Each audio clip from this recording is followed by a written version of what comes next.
Hey guys, welcome back to the channel. We are back for part 3 of the Bubble Nebula project. So far, in part 1, we've covered the equipment used to acquire the data and how I set up my sequence in Nina using the advanced sequencer. In part 2, I talked about my pre-processing workflow. In this video, we are going to tackle the post-processing of the nebula itself. And in a fourth and final video, I will show the post-processing of the RGB stars and how I blend the stars with the nebulosity. I will try to go through all the steps slowly so that you can all follow along, but I have also created chapters so that you can easily skip to the parts of the video that interest you the most. Alright, let's get started.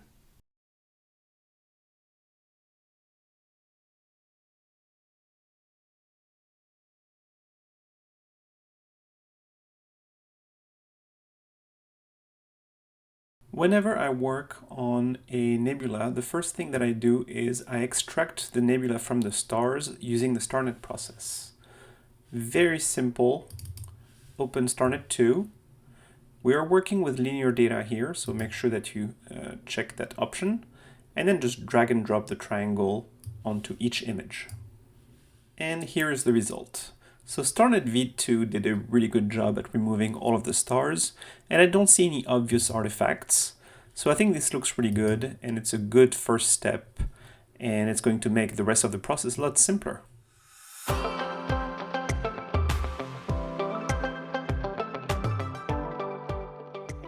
In this step, we are going to create a color image from our 3 narrowband channels. But before we do that, let's start by applying a linear fit process to our O3 and S2 images using our H-alpha image as a reference. This is to account for differences in intensity due to the non-linear spectral response of our sensor. If you don't do that, you're going to get some strange results when attempting to combine these channels into a color image.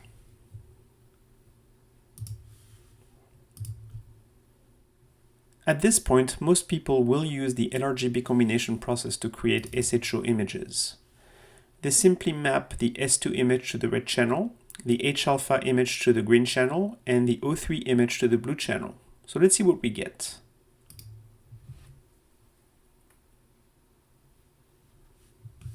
Let's apply a linked STF. And unsurprisingly, images created like this always come out green, as you can see here, and that is because the H-alpha signal is so much stronger. At this point, people will usually turn to a tool named SCNR to remove the green, and it does work, as you can see here. However, this approach has never really made much sense to me. First, SCNR was originally created for noise reduction. Second, why reduce signal to achieve a better color balance? I've played around with pixel math and came up with a set of expressions that work well with this nebula. Please note that the expressions will vary depending on the target, so it's always a bit of a trial and error process, but it's a fun one. Also remember that color balance is a highly subjective thing, and there is nothing scientific about this process.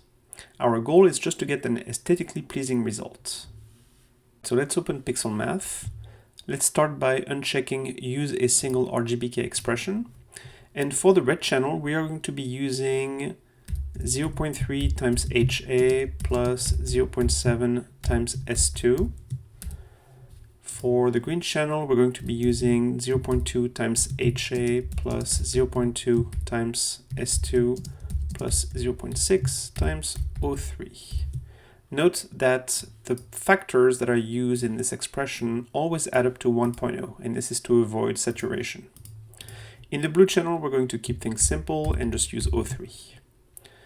In the destination section, select Create New Image, color space set to RGB color, and then drag and drop this to one of the channels. And then we can apply a linked STF.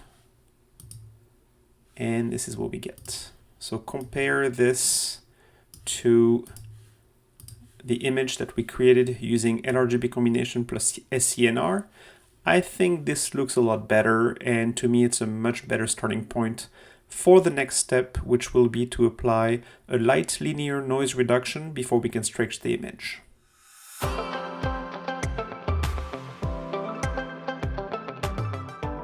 Alright, so let's apply some light linear noise reduction to our image using MLT, or Multiscale Linear Transform. So start by enabling the preview window, and then check linear mask. So we're going to use a mask here to protect the areas of our nebula where the signal to noise ratio is high. And we want to apply most of the noise reduction to the areas where the signal to noise ratio is low. Alright, so enable preview mask, deactivate the STF, and then adjust the amplification. In our case, I think 20 looks pretty good. And then remove preview mask and reactivate the STF. Then it's always helpful to create a zoom in the preview window so we see what we're doing. And then start applying noise reduction, starting with the first layer.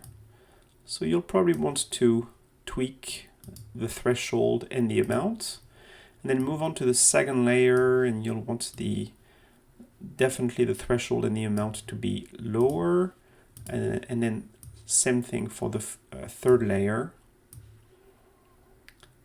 And let's see what this looks like.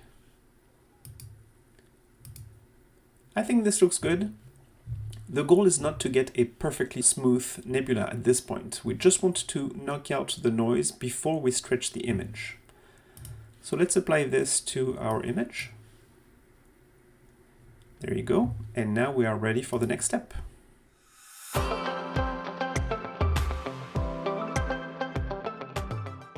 We are now going to stretch our image. There are a lot of tools to do this. The simplest would be the histogram transformation process. A very fancy, more modern tool would be the GHS script. GHS stands for Generalized Hyperbolic Stretch. For this application, we're going to use something very simple, and it's called mask stretch. So it's a process that comes with PixInsight. So let's open it. It requires a background reference. So we're going to create a small preview window in an area of the image that I believe to be pure background. And then we're going to refer to this preview window here. And then we're going to keep all these values the same. We're not going to change anything right now and just apply it. And this is what we get. I think it looks fine. Now we are going to prepare a luminance layer that we will apply to this RGB image. It is common to use the H-alpha channel as a starting point for the luminance layer because among the three narrowband images, H-alpha generally has the highest signal to noise ratio, and hydrogen, at least in this particular nebula, is present pretty much throughout the image. So let's go back to the linear H-alpha image that you saw earlier, and let's process it further.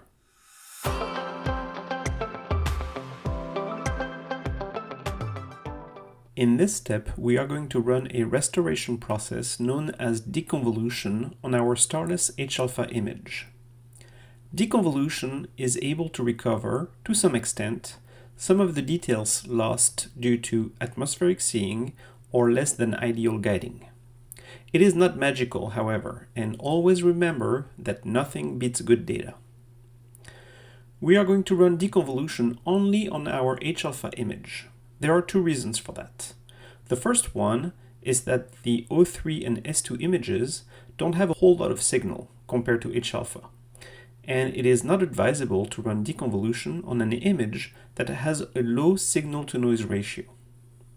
The second reason is because we will eventually use our restored H-alpha image as a luminance layer later on in the process, and that will greatly enhance our image.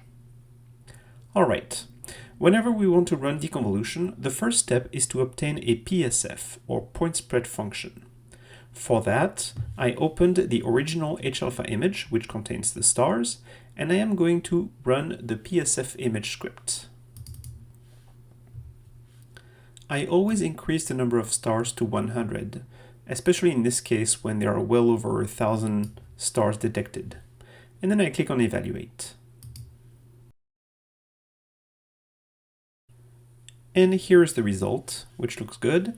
I always click on View Stars to make sure that the script didn't pick anything wonky. Looks good. Then click on Create, and then click on OK to exit the script. Alright, so now we can park our PSF image. And we can close our original H-alpha image and only keep the status image. The next step is to create a mask to only reveal the brightest areas of the nebula, basically the areas with the highest signal-to-noise ratio. So to do this, we're going to clone our image. We're going to remove the screen transfer function and then use the histogram transformation process to give it a little stretch. Let's select our view, open the preview window, and let's start stretching the nebula here. A little bit more. And then we can definitely clip the darkest areas. All right, that looks pretty good. Let's close our preview window and apply the stretch. Next, we can also apply a light convolution in order to soften our mask a little bit. Let's rename our window mask, and then we can apply this image as a mask. Let's park it, and then we can view the mask and see that it reveals only the brightest areas of the nebula.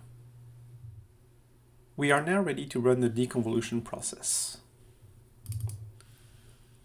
Click Reset, click on External PSF, and then select the view that has the PSF. Then enable deringing and change the global dark to a lower value, say 0.002. It's probably a good start. The next step is to create a small preview window in the areas that will be most impacted by the deconvolution, so the brighter areas. There you go. And let's apply this to see what we get. So that actually looks pretty good. Maybe we can go even just a little bit further by increasing the number of iterations.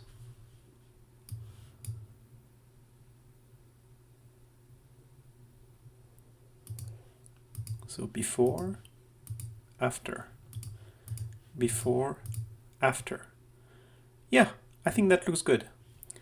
So let's go back to the original image.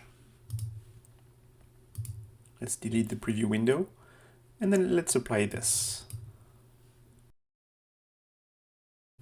All right, so the process is completed. Let's take a look at the result. And we can look before, after, before, after. Yeah, that looks great. And it doesn't look like we introduced any new artifacts. So we can keep it at that and move on to the next step.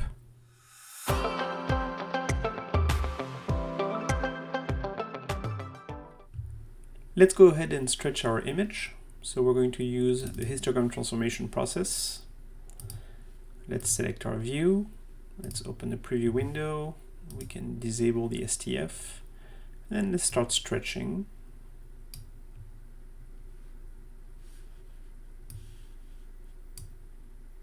A little bit more.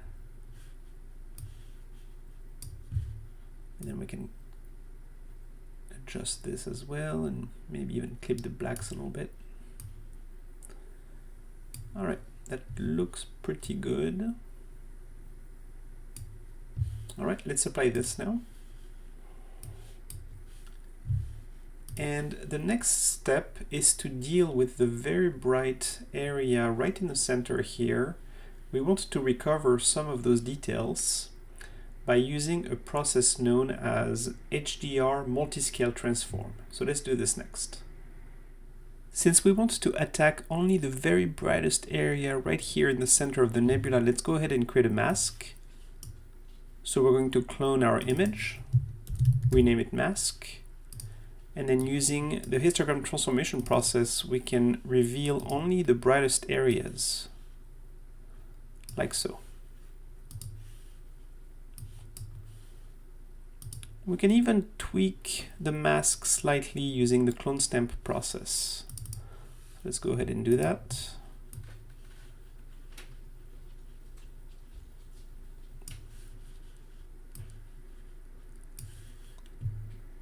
All right, and with this, we can apply this.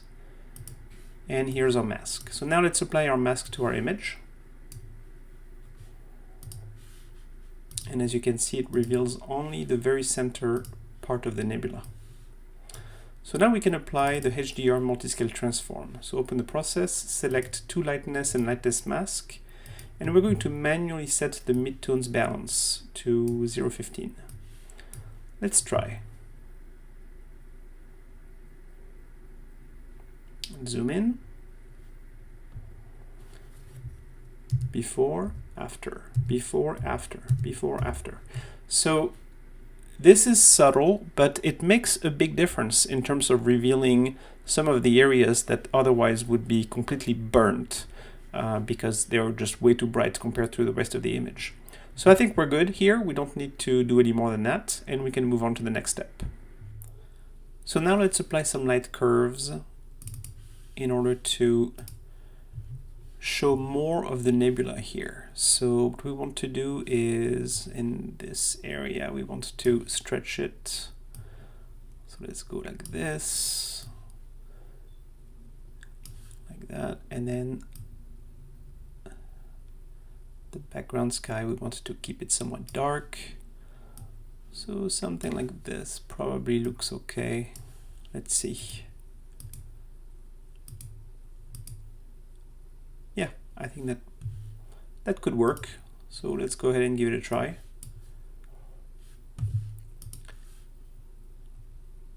So there is a little bit of noise in this image, and we are going to tackle that next before we can finally combine this image with our RGB image. For this noise reduction, we are going to use a process called ACDNR. So let's go ahead and open it. We open a preview window, and then we're going to enable lightness mask. Let's click on preview, and let's lower the midtones a little bit in order to better protect the bright areas of the nebula. And then we can create a zoom. And out of the box, I think that it gives a great result. Of course, you can tweak the parameters a little bit, but I think it's already really good like this. So I'm just going to apply it so that we can move on to the next step, which is the LRGB combination.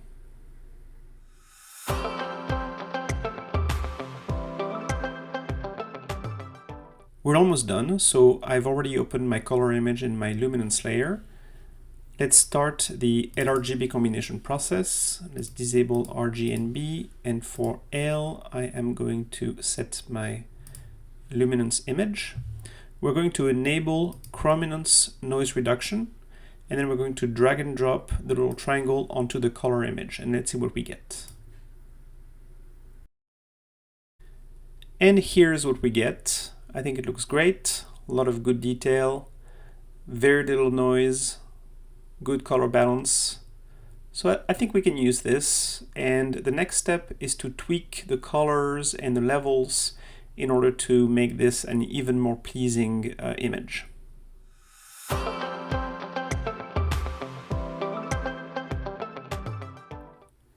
The final step involves tweaking the colors, the levels, and the saturation. The tools that we use for that are Curves Transformation, Color Saturation, or Script Utilities Color Mask. On this particular target, I spent several days before I reached a result that I found aesthetically pleasing. So let me show you. So obviously it's very saturated and the background sky is very dark, but I really like the colors. So this will be the image that I'm going to use in the next step, which will be in the next video, when we work on the stars and then we blend the stars with the nebula. Alright, so I hope that you found this video helpful. If you would like to learn more about astrophotography image processing, I would like to recommend a book by my friend Rogelio Bernal Andreu, also known as RBA, and the book is titled Mastering PixInsight. Very highly recommended. All right, so don't forget to click like and subscribe, and we will come back in a couple of weeks with another video. Thank you for watching.